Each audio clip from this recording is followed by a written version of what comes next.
This has been the toughest comparison yet, but the winner of the comparison is...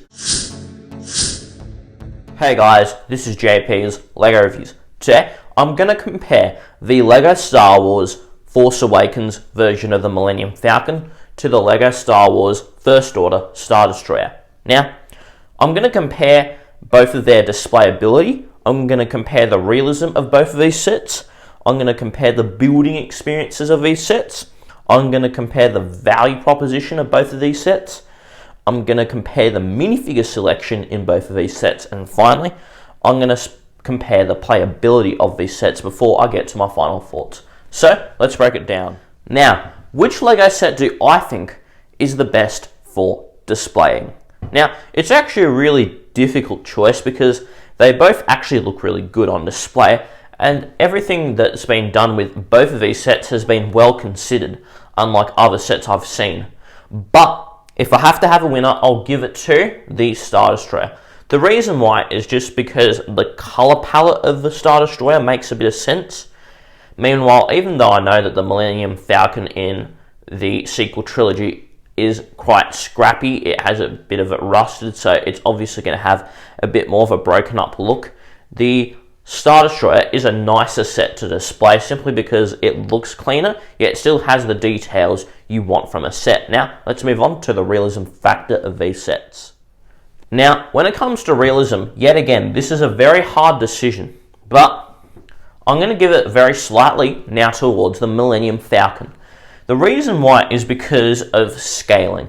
Now, with the Star Destroyer, because it's a much larger ship in universe, it's harder to capture all the details, and the Millennium Falcon just has so many small details that it really does make it more realistic due to the scaling of the Millennium Falcon, but also just the amount of detail it's actually been able to put, and since because there's just more detail in the set in general compared to the Star Destroyer, and because it has more realistic sort of detail in general, I do have to give it slightly to the Millennium Falcon. But now, let's move on to the building experiences of these sets. So, which LEGO set here is more fun to build? Which one has a better building experience? Well, out of these two, I have to give a very slight win again to the Millennium Falcon. I just found it more enjoyable to build for the amount of time you spend on it, and you're doing so many different things with the build. You're always seeing something new, and there's always something new to look forward to in a Millennium Falcon build. It doesn't really ever get too repetitive.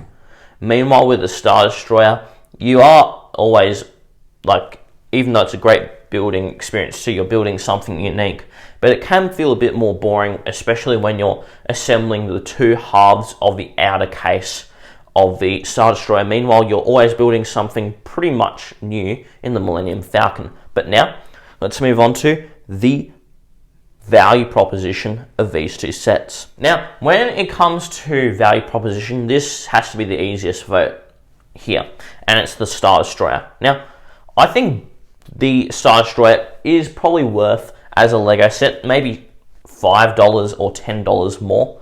But if they sold at the same price, I still would give it to the Star Destroyer. But since in my market the Star Destroyer was selling for $20 under the Falcon, even when the Falcon released earlier, I have to give it to the Star Destroyer because it is far better value for money at $20 less. You get roughly the same amount of minifigures, but you just get an overall larger build, which isn't something that you can just kind of add to the Millennium Falcon for $20. So if you were to ask me which set has the best value, I would give it to the First Order Star Destroyer. But now, let's move on to the minifigure selection of these sets. Now, when it comes to the minifigure selection of these sets, it doesn't come down to so much the amount of minifigures you have, because they're both technically 7 minifigures, but rather the quality of those minifigures, and the set with a better minifigure collection or selection is the Millennium Falcon, because you are getting 6 actual minifigures plus a small droid. Meanwhile, with the First Order Star Destroyer, you are getting 5 actual minifigures, 1 big droid and 1 small droid. And because minifigures are a really specific type of product, I do have to give the minifigure selection to the Millennium Falcon. Plus, I think they're just more recognizable and interesting characters in there anyway. But now, let's move on to the playability of these two sets. Now, when it comes to playability in these two sets, I'll actually give it a tie.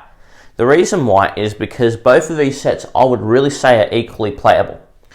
They are equally playable on the inside. With both the Millennium Falcon and the Star Destroyer, you can do a lot of fun things with the interiors of the set. From playing around with Snoke and also the positioning of the minifigures in the Star Destroyer, to playing sort of a Star Wars chess and also just getting everyone in a sort of table in the Millennium Falcon.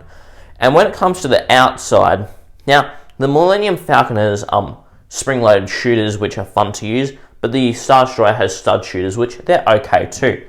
The Millennium Falcon, despite not having a handle, it's quite easy to take with one hand. It's a very sturdy build. Meanwhile, with the Star Destroyer, it comes with a handle and it makes it very easy to maneuver. So, because of these and more reasons as well, I do have to give the playability of these two sets a tie, because they are just as playable as each other. Now, let's move on to my final thoughts on this comparison. Now, what are my final thoughts on this comparison? Well, this has been the toughest comparison yet, but the winner of the comparison is the Star Destroyer. Now, the reason why is for this. Technically, the Millennium Falcon did receive more votes, but they were very slight votes. Meanwhile, the Star Destroyer was a clear winner for value. And I consider the kind of sort of, what do you call them, the small votes I gave to the Millennium Falcon, I gave it a value of 0.5, and because it won 3 categories, it has 1.5. Meanwhile, the Star Destroyer is better value for money by miles, so it's a very clear category. So it's 1 point to the Destroyer, but it also won the not just the value, but also the displayability slightly. So that one is 1.5 also. And I'm looking at it from as a buyer's perspective, and the Star Destroyer is a better value for money. You're spending $20 less, and you're getting just as a brilliant of an experience. Meanwhile, you can put the $20 to save it for another set or something else entirely. Now, I know both of these sets are retired, but what sets would I recommend in place of it? Well, if you can still get the Rise of Skywalker Millennium Falcon, depending on what your situation is, that's a good set to recommend. I also can recommend, say, the AT-AT, the ATTE, and the Razor Crest 2 if you want a large Star Wars ship. Or maybe wait to see what's going to be the UCS set for 2023 if it hasn't already been revealed, which I think maybe when you're seeing this it probably would have been revealed by now. And yeah, just see what comes out and get what you want. But out of these two, would I recommend getting them right now when they're retired? Unfortunately, no, just because it's not really good value for money, and you could get current sets that are available right now for a far better price. Now, let me know what your thoughts are down below on both of these sets. If you enjoyed the video, please smash the like button. If you want to see more content just like this, then please subscribe. I hope you have a mighty day and keep building.